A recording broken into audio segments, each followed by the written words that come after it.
Kabataan, sentro ng selebrasyon sa ika-40 anibersaryo ng EDSA.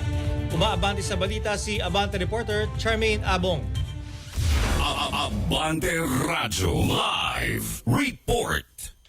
Sa pagdiriwang ng ika-40 anibersaryo ng EDSA People Power Revolution, binigyan diin ni Father Jerome Ceciliano na ang pangunahing layunin ng selebrasyon ay maabot at makipag-ugnayan sa bagong henerasyon.